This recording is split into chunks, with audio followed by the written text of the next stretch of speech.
After the break, an artistic tug-of-war over antiquities. Greece wants them back. Britain says, not so fast.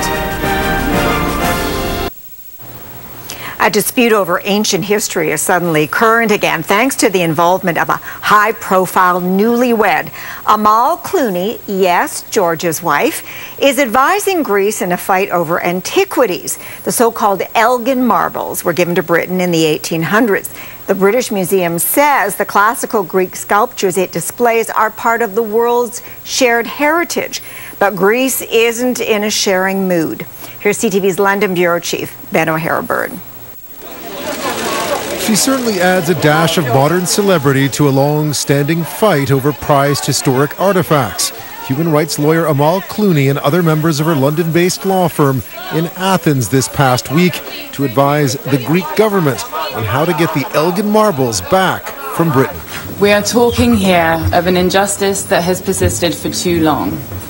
And in a world that has so many intractable conflicts, here is a problem that can be solved. The classical Greek sculptures were removed from the Parthenon with permission by Lord Elgin, then British ambassador to the Ottoman Empire. They've been on continuous display at London's British Museum since 1817. But earlier this year, George Clooney also weighed in, the actor saying it was time they were returned. The Vatican returned parts of it, the Getty returned parts of it. It is a question in that case of just breaking up one piece of art, and whether or not one piece of art should be as best as possible put back together. That actually probably was the right thing to do. London's Mayor Boris Johnson then suggested it was the American actor who had lost his marbles. But the Greek culture minister says he's exploring all options to reclaim what he says is rightfully theirs. The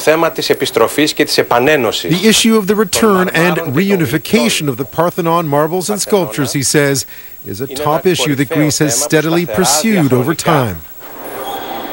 And the Greek government has been trying to get the marbles back for decades. Now they're hoping a new high-profile legal team and the clout of the Clooney name will help tilt that fight in their favor. Ben O'Hara-Byrne, CTV News, London.